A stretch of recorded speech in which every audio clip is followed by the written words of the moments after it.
Hello, once again, superstars. His name is Aaron, and he was born on a Tuesday. And his name's Tommy. He's a disabled vet who's looking for a good home. And this is the Super Pod Saga.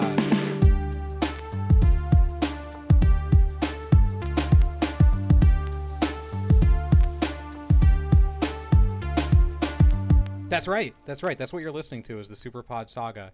If you are a first-time listener, welcome. Thank you for checking us out. This is the podcast where Aaron and I are on a never-ending journey to discuss every single video game topic. We've been doing it for like a year now, and we still haven't run out of topics. Yeah, there's still quite a few I have jotted down now. I've been really thinking about it, and it'll probably take us like maybe 5 years to run out of topics. Maybe 6. Yeah. And then who knows what gaming is going to be like in 5 years. We'll probably have new stuff, too. It'll be like that episode of Futurama where they have the iPhones and everything's like basically AR. Man, I used to watch Futurama all the time, and I swear, like, every other week I see it's either been canceled or it's being revived. It's been, like, years like that. I always just see Futurama's back, and I'm like, Futurama's canceled, and I'm like, which is it? No, it's coming back for sure now. It ended in, like, 2000. This time it's for real. Yeah, it's for sure real this time. Us though, we will never end. Even when we run out of topics, we'll still hop on and record a podcast and just say hi and ask how everyone's doing. And of course, nobody's there, so we just like, oh, okay. All right, sounds good. Well, see you next week. But today we have a topic. We have an actual video game topic to discuss. Yes. But before we get to that, where can people find more of our stuff if this podcast isn't enough to whet their appetite? It's just superpodsaga.com. Just open up Edge. I know we all love Edge at this point. It's 2023. Get over it. Yeah. Open up Edge.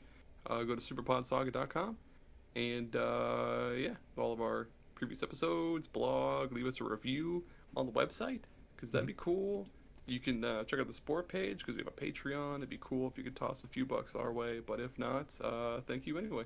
Yeah, thanks for listening. I just like having people to talk to. It's still, even a year later, it's crazy to see the numbers go up for people listening to us. It really is. I'm so surprised we made it to 3,000. And I was going through the Superpod Saga tweets earlier, and and what was that? I think in January of last year we were only at like 600 listens, and it's wild. Yeah, the graph for listens keeps going up, and that's super cool. I like that. It gives me the happy feeling. So thank you, superstars. We love you. But let's get to today's topic because it's a weird one, but I think it's going to be a fun one. Today's topic is the best in-game control mechanics, which is so specific. It's something that only we could do. And it's going to be original flavor Superpod Saga too. It's just us. Yeah. Which by the way, what would be our original flavor? Would it be like original flavor Mountain Dew, or like would you prefer it be something else? No, I think original Mountain Dew is actually perfect. Like I was thinking vanilla, but Mountain Dew is we're way more than vanilla. We got that sugar and that limey flavor that leaves that grating on your teeth. Limey, holy shit! Yes, we are limey as hell. Super limey. To explain this topic, what I mean is like, we all use controllers to play video games, right?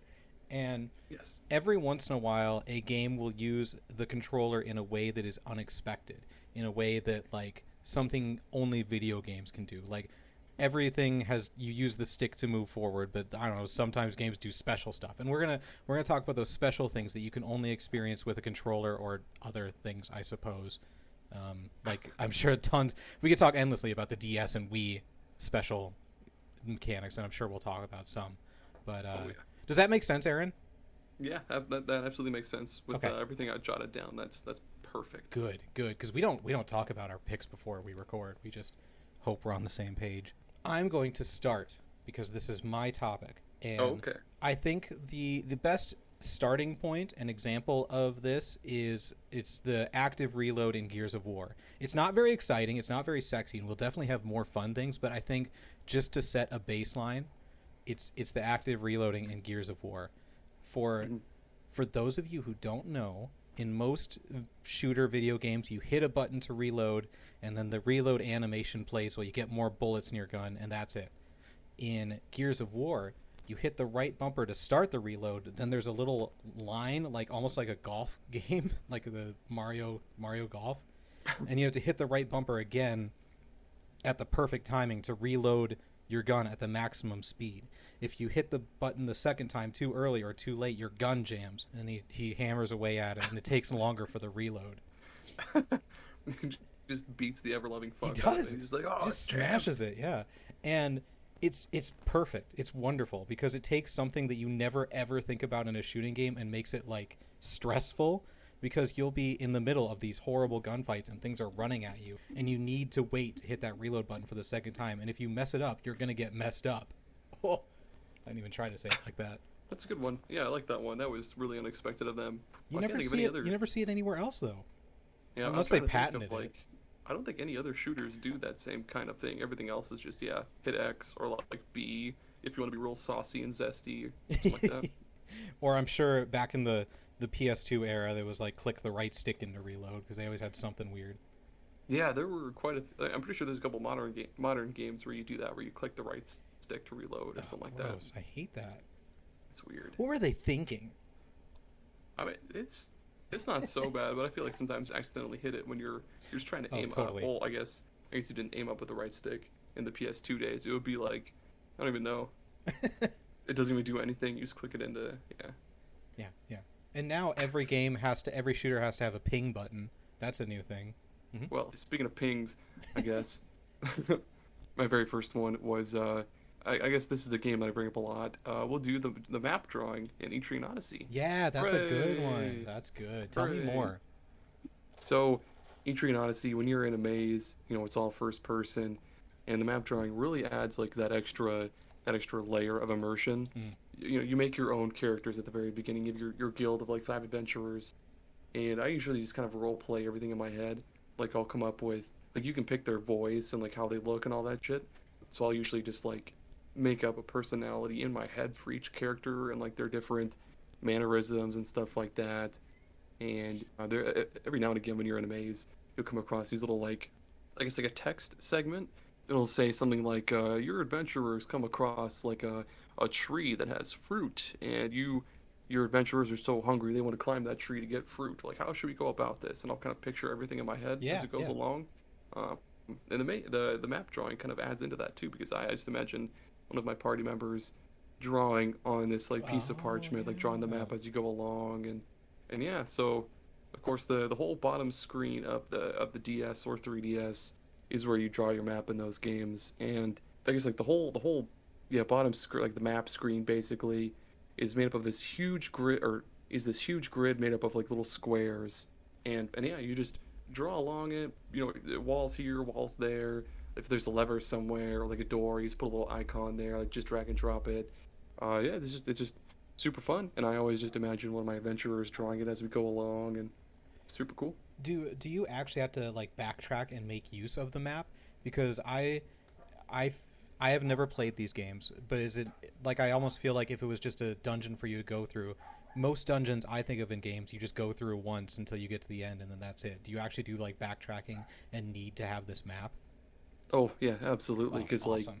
They're pretty big. Usually it's like 4, I guess, floors. Each floor is a different dungeon until you get to like where the boss is, and then you beat the boss and you go on to a new dungeon. But basically, when you're going through a dungeon and say your dudes are getting low on health and mana and shit like that, they'll use a certain item. I mean, you can completely backtrack from where you started to just leave a maze and then go back to town and rest and stuff like that. But then when you go back into the dungeon, there's no checkpoints. You start from the beginning. Yeah, you do make use of that when you're backtracking for sure. That's awesome. That's such a cool thing. Speaking of being filled with squares, I have a video game that I've never talked about on the show. I'm pretty sure I've never even talked to you about it. Ooh. Isn't that exciting? I'm going to talk about Fight Night Round 2 on the GameCube. Jesus, okay. I played Fight Night a bunch one summer. That's awesome. So obviously I think the boxing game played by most people is Punch Out, which that's probably me too, which you hit one button to punch with your right arm, one button to punch with your left arm, and that's basically like, I don't know, that's how you think of throwing punches, right? Oh yeah. Fight Night has a really, really cool control scheme for the punching.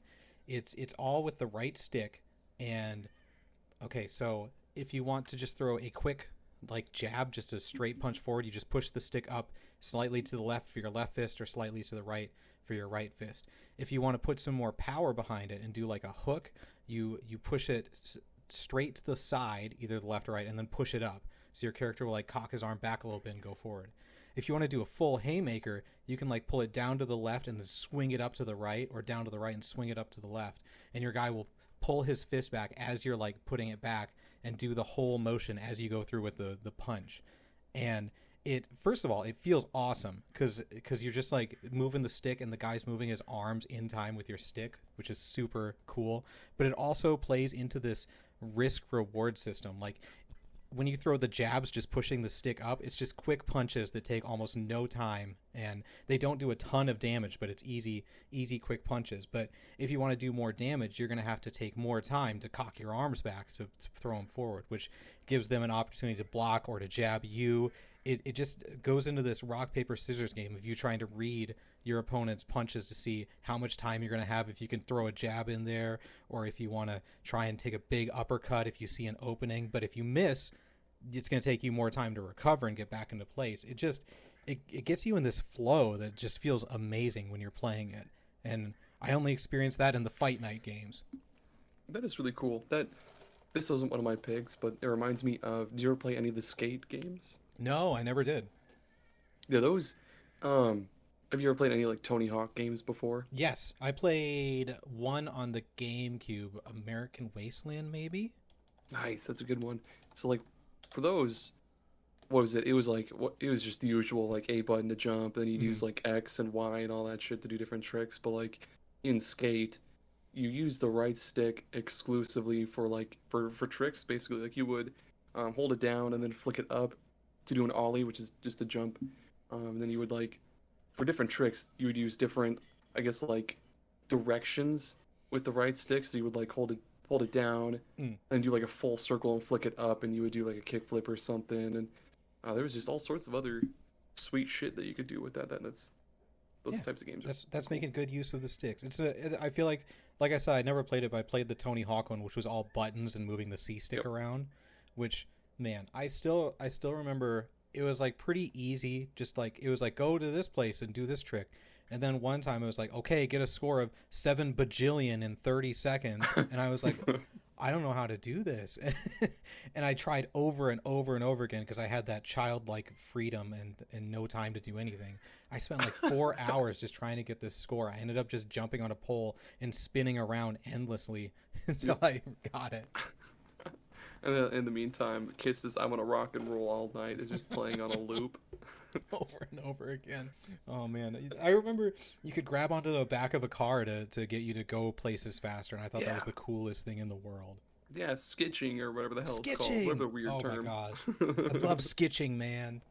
Dude, yes. Speaking of skitching, have you ever heard of... I never talk about this series either, but have you ever heard of Denpamen? What? Okay, so it's the series that was on the 3DS. Oh yeah, Denpamen. They came by Wave. Yep. There's 3 games. Of course, the third one is the best because it adds just lots more shit. But I guess the big like gimmick with it is that in order to get more Denpamen, you would use the 3DS camera, and basically it was all AR or augmented reality. Yeah. And you just be whipping your 3DS all over the goddamn place, looking for more Denpamen, and like you aim the camera at them, and then I forget exactly. I think you just press A and you fucking got them. But yeah, it's just the weirdest thing because like Denpamen would have different antenna toppers and different like color suits and different faces and shit like that too. Mm-hmm. Just like people. And exactly, or like cars in Rocket League. But yeah, the different colors and different patterns and shit like that had to do with their rarity, I guess, or like how powerful they were and stuff like that. So like guys that were like zebra striped and had like a spiky ball on their antenna would have like really good fire spells or something. I forget, but it's just pretty cool, wacky little gimmick. Like, and then the rest of the game is just like a dungeon crawler. You just go through dungeons, of course, fight bad guys in turn-based battles, and then they can equip different like bows or like a bow tie and shit like that, and Denpamen is silly. Talk about underutilized things. I only played with the AR camera on the 3DS when I first got it, because it came in with like that pack-in stuff. It came in with those cards. That was so cool. It was like put the card on the table, and I did it, and then it was like, okay, now stuff's gonna flip out of the table, and it looked good. It wasn't like crappy video game. You can tell this is fake. It like looked like things were flipping out of your table. With the like what 480p fucking 3DS camera. Yeah. Or it like you could take pictures of people's faces and they put it. There was a game where they became enemies. Oh, face raiders. Yeah, face raiders. So they burst through the wall, and it's your family's face because it was Christmas when you got the 3DS. Oh, good stuff. Goddamn, the 3DS was so cool. Man. It was. I did you ever do any of the pass stuff, the street pass games? Street Pass Plaza, baby. I did so much of that. There was this one mini game thing in there. I forget exactly what it's called, but it was like you build your own little like cars, like your own little like remote control cars, and you could put different parts and shit on them and race other people. That shit's sweet. I did the one where it was like a set of levels, and they would get progressively difficult. Yes, we rescue the princess or whatever. Maybe I didn't get very far because I hit a roadblock, and then I had just randomly someone actually street passed into my game, and they had like all this cool stuff, and they beat the boss for me, and I was like, thank you, stranger, that was very helpful. Was it like where you just walk up to enemies and like you have to use different spells to fight them and shit? I remember spells, but I don't remember picking anything. I thought it was more automated than anything. I could be wrong. I barely played it. I'm pretty sure that's the I forget what that one's called as well too, but I think it's like just rescue the princess or some shit like that. Yeah. Man, remember when all that stuff came with the Nintendo console? I mean, I love the Switch, but it doesn't have that charm. That like, let's just throw this random stuff in here. I know. Fuck the 3DS, even like the DS, which had like PictoChat and all that shit, and the 3DS came with so much cool shit. I mean, I guess. No, the Wii U did have a lot of stuff. Yeah, man. Come on. I wish the Switch had more. Maybe cool the Super Switch. Stuff. Maybe the Super Switch. Oh man, going in a completely opposite direction of fun and happiness. I have to talk about the fish cannery scene in What Remains of Edith Finch again. Radical. I forget what this one is, but please fill my head. Yeah, it's I actually watched the gameplay clip of it again to refresh my memory, but it remains to be like, I think, one of the best moments in all of games. So What Remains of Edith Finch is a game where you go back to your family's house where you grew up in, and your family is cursed, where everyone dies a horrible death, and you go through the game living out the last moments of different family members. It's not a happy game. I mean, we're talking like there's a point where you're a baby in the bathtub, and yeah. But this is the fish cannery.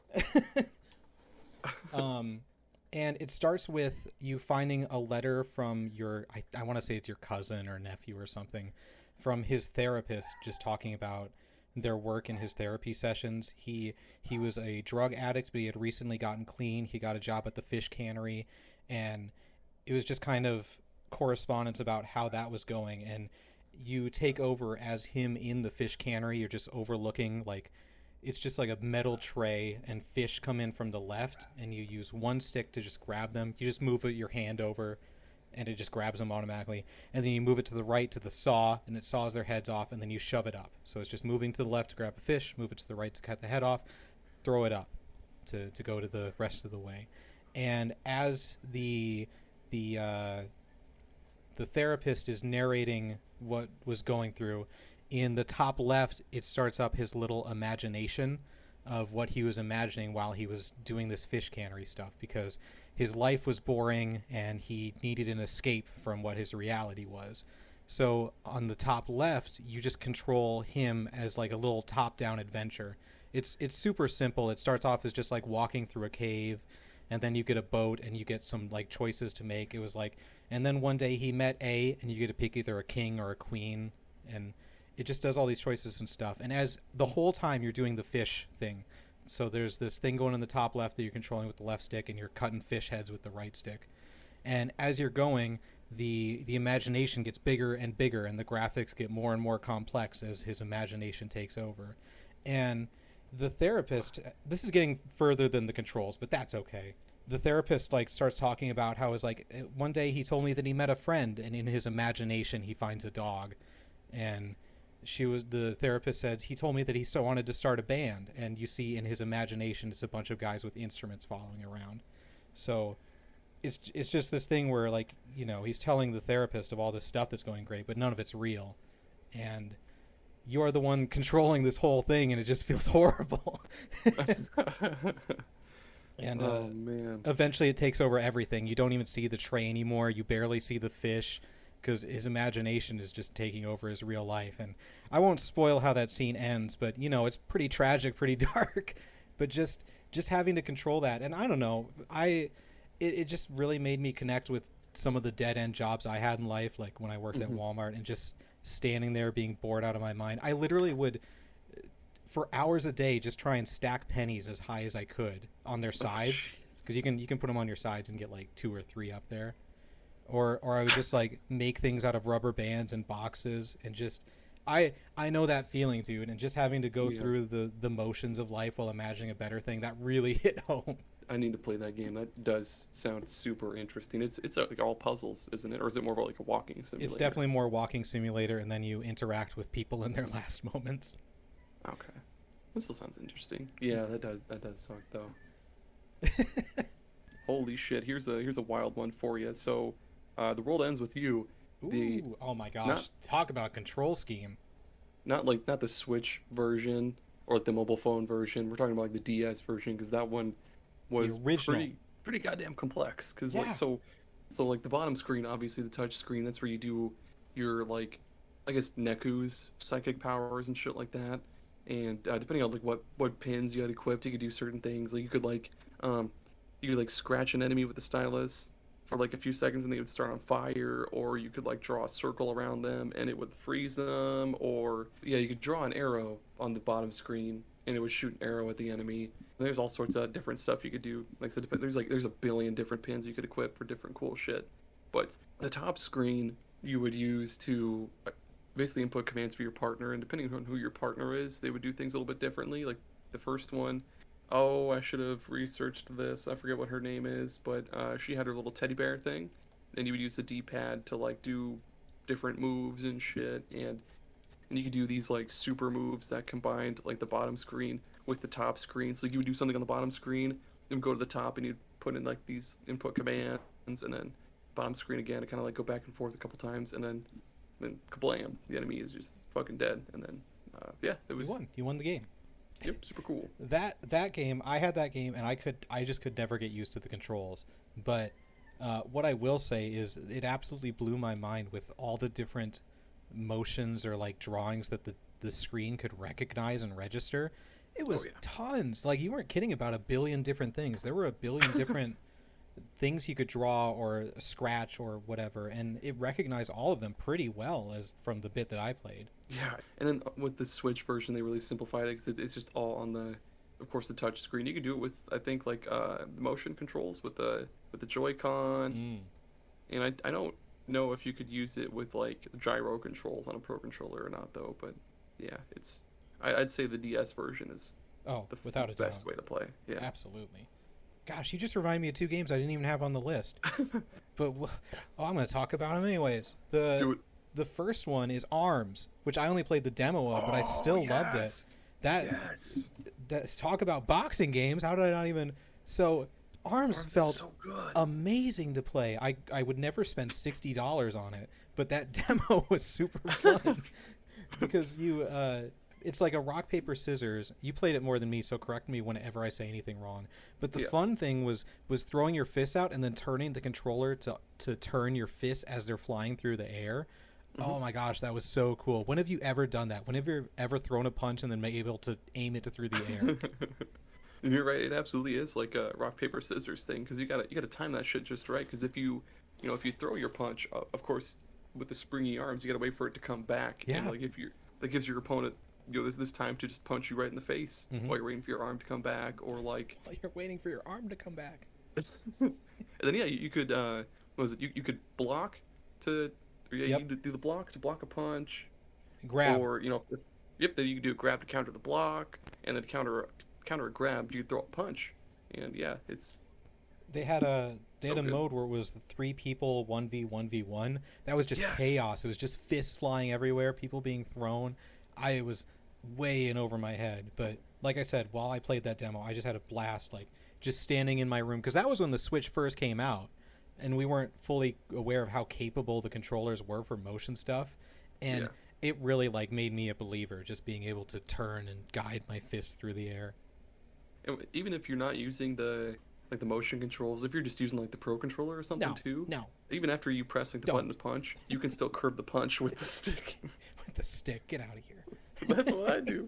I've never used the motion controls for it. Oh my I'm gosh, sorry. you gotta stand up in your room and do it. It feels like you're really punching someone. It feels like your arms are really springs. Yeah. Oh man. No, that was my pick, so it's your turn. Okay. I'm just gonna go with another quick one then, because Arms was also Okami, which I also played a little bit of. The whole drawing your attacks. That I'm not sure if this really counts as, but it was just really cool to be able to draw, like it freezes time and then a little paintbrush comes on the screen, and you guide it around to draw different things. Like you could draw a bomb and then a bomb would appear, or you would just draw a slash and Okami would slash with her sword. It's the dog's name is Amaterasu, not Okami. I know, duh. We all know that. I didn't mean to sound so fucking snarky either. Actually, you sound like an idiot right now. everyone's laughing at me. Oh man, yeah, they are. Fuck. Go ahead, dude. Sorry. That's a game that has been on my list to go back to since like middle school, because I know that it's an amazing, wonderful game. But I played it on the Wii, which you think would work better for drawing the attacks and stuff, but there was a bug that never got fixed, that you couldn't draw bombs. It wouldn't register bombs. Oh.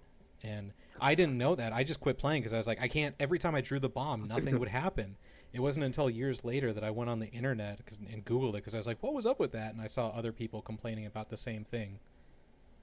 You should they've released it on like Everything. every modern platform now, yeah, for like $20. Cause like the same with Arms too. Like you could get that on sale on Amazon for sure for like maybe $30. It's good. Code Super Pod Saga. You won't get anything off, but you can put it in. It's just like, it's like, all right, thanks, I guess. Thanks for the code. My next pick is definitely not quick because there's a lot to it. Good. Anything in Yokai Watch, because holy shit, they kind of change it up in Yokai Watch 3, but of course they do. So the first two games, right? Shit, where do I even begin? So when you go out to look for yokai, you use the touch screen for that. Mm-hmm. And for anybody that's seen the show or whatever the fuck, I don't give a fuck. When he goes to like see yokai, he like presses the button on the watch and like the little lens on top flips up, and like that's how you see yokai, through that lens. So in the game you do the same thing. You flip the lens up and then use the touch screen to like move the lens around. And you have to like hold the lens on the yokai until the meter fills up, and then you fight it, and then yeah, and then in battles, what's also super cool is rather than being, I guess like say Pokemon where you send one out, or like at other turn-based RPGs where you pick a party of like 3, and you switch one out here and there whenever. Like Final Fantasy. Yep. What the fuck? It was. Yeah, there's this wheel. There's this wheel with like 6 spots, and you always have 3 out. Yeah, and if you wanted to switch one out, you would turn the wheel with either the L or R buttons on the 3DS, or you could use the touch screen to turn it. And it was, and like depending on which yokai, this doesn't have to do with the controls, but like, depending on which yokai you had out, you got different bonuses based on their tribes. That doesn't matter. If they got hit with like a curse or something like that, you could purify them again with the touch screen. There were like different little, I wouldn't call them mini games. It would be like you scratch off all this purple goo stuff, or like you slice these chains off, or you like spin this ball thing until it fills up. And yeah, that was like the first 2 games. And then for the third game, they switched up the combat a little bit. Well, I guess they switched up getting yokai as well too, because like instead of holding the lens on them until the meter fills up, you like shoot this little laser beam thing at them until the gauge fills up, I guess. The combat is a lot better in the third game. It's so cool. So like you have this it's a 3x3 grid, and you have the yokai medals on the grid, and you can like move them around in different positions. So like you can put one behind another. Say you have one guy that's dying, you put him behind another one, and the guy in front will take damage for the guy that's behind him.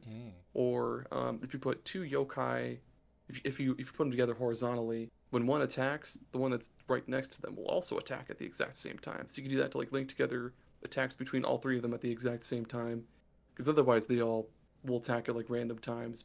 You can do super moves, and I forget if it was like an actual. Yeah, it was a gun. There was this gun that you get. It's just a gun.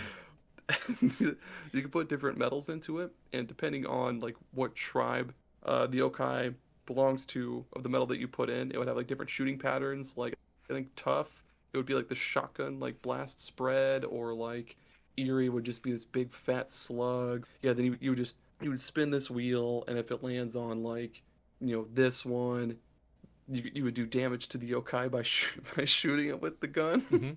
Yep. But then I guess that was, if you're fighting a boss, it'll only damage them. But there was another mode where you could shoot them with this like love ray, so that you could increase your chances of them becoming friends with you, so that they join you and shit. And that is it. That's Yokai Watch. You know what we need to do? We need to have a special where we bring someone who has no idea what JRPGs are and just explain different battle systems from different games to them. Oh, we should. That's a good idea. I don't know what the point is, except for them to be like, what are you talking about? But it'd just be so fun to try and explain why they're fun. So you can either attack... What do you mean you wait? Yeah, you can wait a turn to charge up your brave meter. Or you could select default and you're defending. Oh man. It's just random words that don't mean anything. Oh shit. Man, should we take an ad break? I think it's time for an ad break. Yeah, let's do it. Okay, we'll be right back. This episode is brought to you today by our wonderful patrons, A Novel Console and Jared. Your support means the world to us, and we greatly appreciate it. We would be nothing without you. We pray to you every single morning. Thank you.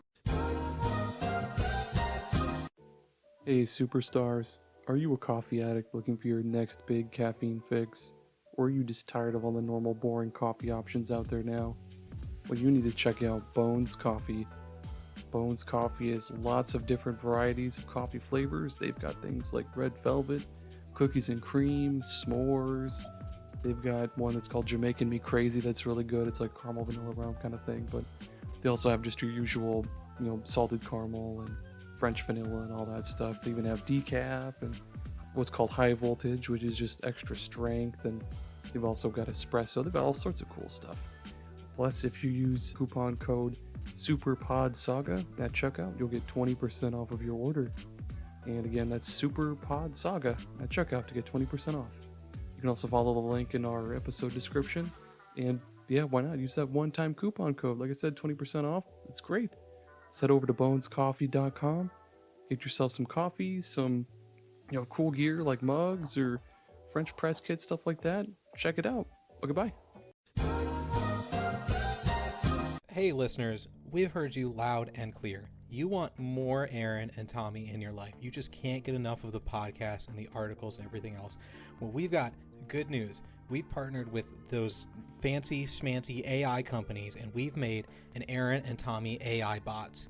You can have one of us or both of us. It's just an app on your phone. You turn it on, whatever you're doing, and we'll be right there with you. You're playing video games, you do something cool, and I'll be like, hey, nice job, man, you did it. Oh my god, mine would just spout out stupid jokes all the time. Hey, way to go, or something like that. I don't know what I do. I don't know what I do. Take us to your favorite family functions, and we'll make small chat with people. I'm not very good at small talk, but that's where I come in. Yeah, I'll chit chat with them. I'm like, hey, this is great potato salad. What's your secret? Paprika? You're kidding me. Give me some more of that potato salad, and then they put it on the phone. It's just You hear this recording of me going, nom nom nom nom nom nom nom. Exactly. More. Don't take my AI with you to Pizza Ranch, because I will be screaming for more pizza. Oh my god, yes. Or please don't take me to any pho restaurant, because phones are not meant to be dipped into big bowls of pho. Unless you put it in a Ziploc, I guess. That's fine. But yeah, you can take us literally wherever you want. We'll be your companions wherever you need us to talk to. You will never we never tire. We never get sad. We will always be right there with you for all time. Aaron and Tommy, forever, eternity, AI. And if you order right now, we'll throw in a free bonus gift. You can get dolls in the exact proportions of our real bodies, so that you can put your phone in there, and it's like that one Will Smith movie, I, Robot, I think, and we'll be right there with you, except we're robots. Yeah. I was thinking of the Black Mirror episode, which please don't do to our AI bodies. Please don't have sex with my body. Please. It's crossing the line. You will be the copyright infringement or something will trigger, and the body will just explode. So check that out. Tommy and Aaron, AI companions, coming your way soon. Coming to a theater near you. We're back. Are we? Yeah, we're back. Okay, cool. I can tell because we're not talking about the ad anymore. I can tell because my skin is back. I'm done sweating. I always sweat when we do the ad reads. I get so nervous. So clammy. Yeah. What yeah, it was mine with the Yokai Watch. Yeah, go ahead. Yeah, it's me. Okay. I have a very specific one that I might be the only person in the world to have done. Shoot. It is playing The Witness with a Steam controller specifically. I think so. It might be me. It might be the only one. So The Witness is a game where you walk around an island and draw lines on different tablets that are scattered around. Right on. It's more complex than that. Like each tablet has a different puzzle on it. They each have their own mechanics and things. But the fact that you walk up to the tablet and you hit A or click on it on your mouse or whatever, and it zooms in on the tablet, and then all you're doing from that point on is drawing on it. You can't look around the world or anything. It's just drawing.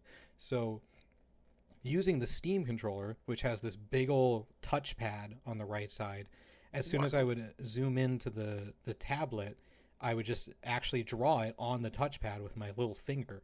And that was just, it felt so much better than using a control stick and having to hold down and wait for the line to go down all the way and then push to the right. That's cool. Or using a mouse or whatever. I actually just drew it right on my thing, and it went the right speed. It went the right everything. That's the way that you need to play The Witness. Or maybe I guess if they made a VR version and you could actually draw with your finger, that would be a better version. But just playing it with the Steam controller made it way more immersive. That's cool. Do you think the versions on the PS4 or PS5 work with that little touchpad? Ooh, that's a fantastic question. I bet it does. Oh well, we'll figure that out later. Yeah, we'll figure that out. Here's a real rapid fire one for you. It's a super quick one. Did you ever, I guess, the ability to, when you're playing any Ace Attorney game, to just shout objection into the microphone? That's pretty cool. Is that really how you did it? You don't have to. You can just do it, but yeah, you can just shout objection. Oh my gosh, you're kidding! I've never played an Ace Attorney. Holy shit! Really? Yeah, really. There's many things I know about you, but I had no idea that you've never played an Ace Attorney game. You need to get on that. They're so fun. Well, I don't have any DSs anymore. They're on. I mean, they're also on other systems too, but it's a little bit. I can't imagine not playing it with a touch screen. You just told me that I can yell objection. If I can't do that on the other versions, I don't want to do it. I don't think the Switch has a microphone. Yeah, fuck. Sorry, you're out. You're out of luck. Okay, but go on. Do you genuinely just yell it and it happens? I know on the I've never played them on the actual original DS, but I know on they ported the original 3 games to the 3DS, and even the newer 3DS ones, you can hold down a button. I think it's X, and you can just say objection, and then it'll kind of amazing. Pause whatever's happening, and then you can submit pieces of evidence and shit like that. But you can also shout. I think it's hold it. No. Some people also say hold it, but yeah, I just do objection. You could be like, objection! Okay, so it recognizes what you say. Does it default to something if you use something else? Like if you just say, hold the front door, does that just assume that you're saying objection? Maybe. I've never tried that before. I'll have to try that one of these days. I'll say like, order some hush puppies. Yeah, or yeah. Something. I don't believe you. Step away from my mother. I don't know you. That's my purse. That's my purse. Oh man. Oh man. Hold. Stop it. Jinx. Stop. Jinx. Stop that. My actual one is this one will take a little bit more explaining. Is Kirby Air Ride. Okay. So in other racing games, you like hold A or like the right trigger to gas, and then I guess like say like Mario Kart, if you want to throw like an item or some shit, you hit like X or Y or whatever the hell, or like right bump or some shit. In Kirby Air Ride, you're always going forward. You can hold A to like inhale enemies when you get close to them, and you push A again to like use your powers. So like if you select up a spiky dude, you'll be spiky Kirby. You hold A and he'll like shoot spikes out and shit like that. Same with like fire and all that stuff. But and then if you want to drift or power slide around a corner or whatever the hell you want to call it, you would hold A and you'll slide around the corner, and you'll also charge up your like little boost meter thing. And yeah, you just let go of A, and then blam, you'll shoot off forward, and that is pretty much it. Cool. I guess that wasn't as much explaining as I thought it would be, but yeah, that's Kirby. But still, that's turning Kirby, like making the Kirby mechanics work in a racing game. That's really clever. Yeah, it is.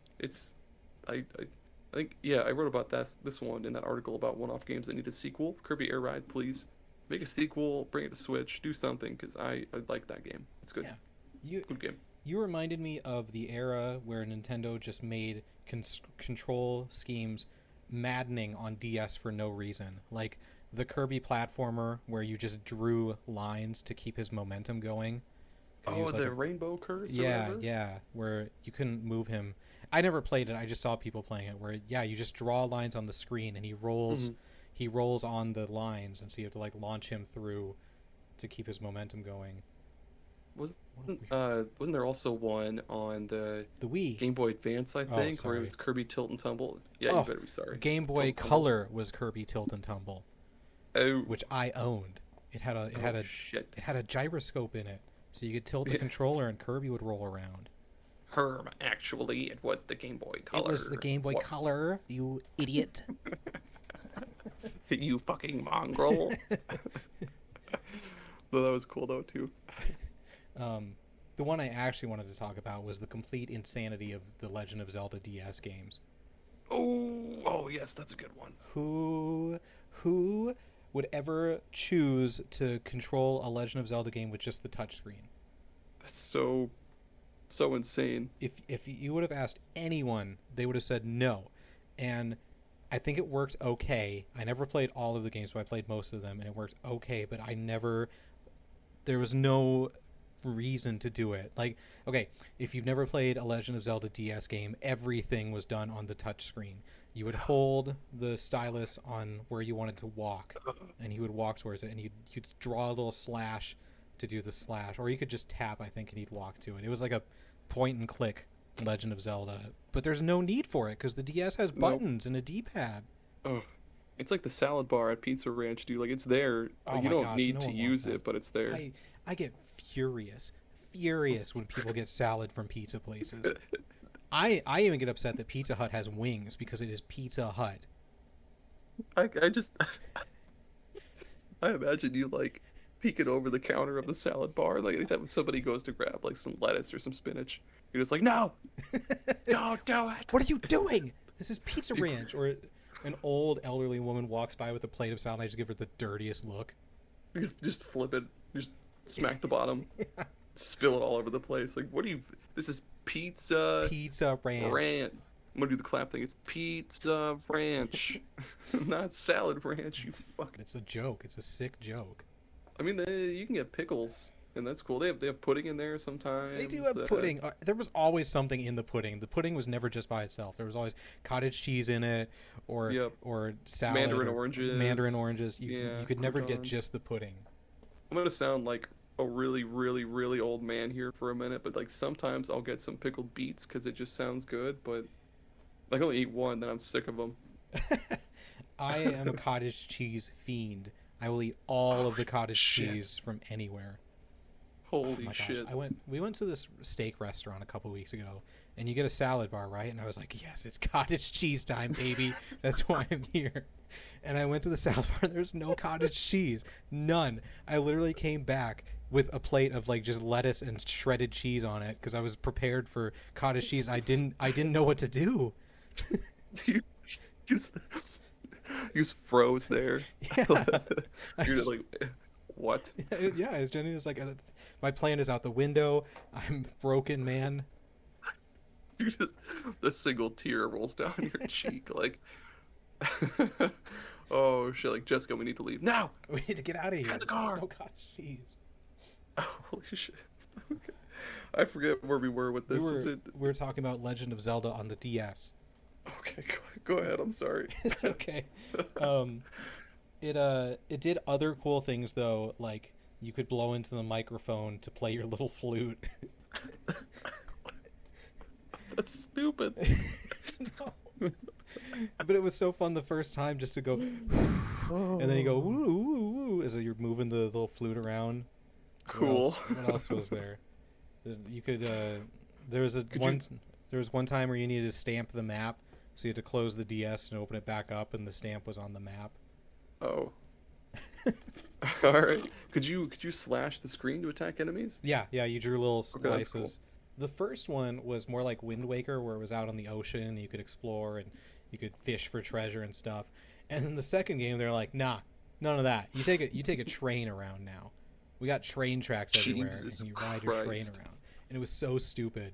And there would be things that would attack you while you were traveling from place to place, and you're just like, shoot at this with your little touch screen. It's just like, I just want to go to the dungeon, and you're making me ride a train to it. That's pretty stupid. Was the top screen the map screen then, or like inventory screen or whatever? Probably. I don't remember. I know the bottom screen, which was the smaller screen, was where all the action was. They didn't need to do that. They could have just made like the bottom. They could have made the bottom screen the inventory screen. You like drag and every drop other shit game spots. on the DS. Yes, and that could have also been your map. Why did they have to make it so complicated and stupid? Know. Oh my god! And you can't salad bar at the Pizza Ranch. You can't. Fuck. It's the Legend of Zelda on DS is the salad bar of Pizza Ranches. We need to get these shirts going. You just see a picture of like Link at the Pizza Ranch salad bar. Oh shit! Zelda just gives him a dirty look. Yeah. Like, I'm cancel that steak, baby. We're going home. Papa's tummy is full of cottage cheese. Have you ever played any of the Trauma Center games on DS? No, I've watched people play them though on the internet. There's one on Wii as well too, I guess. But yeah, the DS ones are cooler because the like a normal fucking DS game. It's not stupid. It's all like all the cool stuff is done on the touch screen. And I take back that stupid part. Like, I'm sure people liked it. I don't care for it. But Tommy also doesn't care for it. But yeah, So yeah, in the Trauma Center games, like different patients will come in and they'll be like, "Oh, his appendix is gonna explode," or like, "We've all been there," or like he broke his arm, and like you'll have to use the touch screen to like administer medicine, or like cut somebody open when you're doing surgery, or put on like the topical ointment stuff to like clean a wound. I don't know, whatever. It's just cool, like little doctor Ace, like. It's like Ace Attorney, but like a doctor, and those games are awesome. It's another example of just how surprisingly good the DS touchscreen was. Yeah. To be able to measure all those things. Like, I feel like kids these days don't understand just how tactile that DS touchscreen was. It was like legitimately amazing.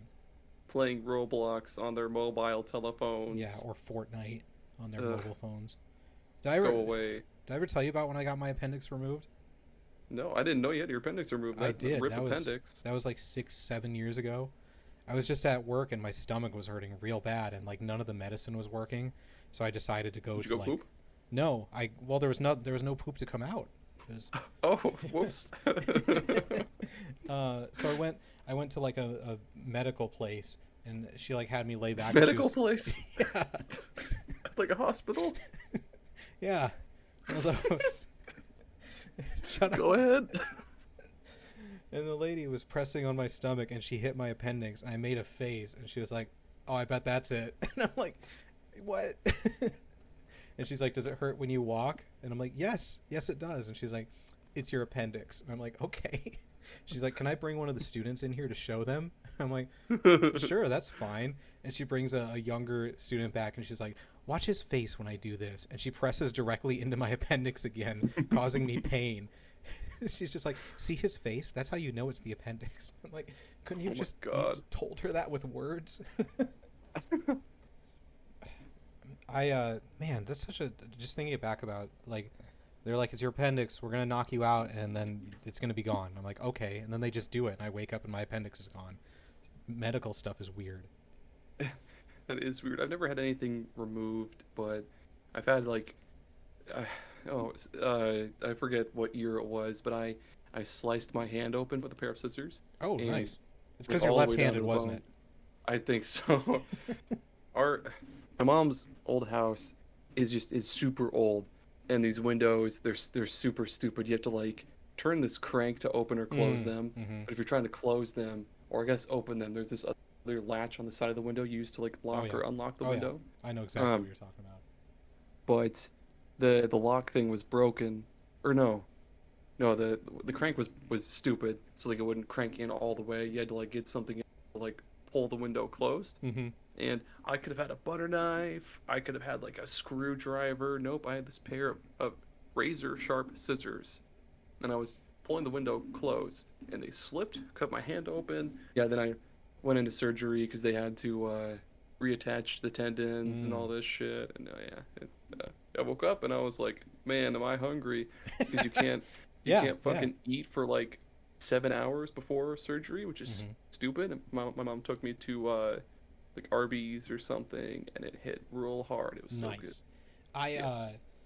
This is gonna be a story of small town stuff. I broke my arm in a car accident in college, and I had to do, after I got the cast off, I had to do what's it called, the physical therapy, and in Iowa City, they would have me do like these really small exercises. Like a lot of times they were like, "Just bend it a little bit. Okay, next week we're going to bend it half an inch more." And I was like, "Okay, I guess this is how it is."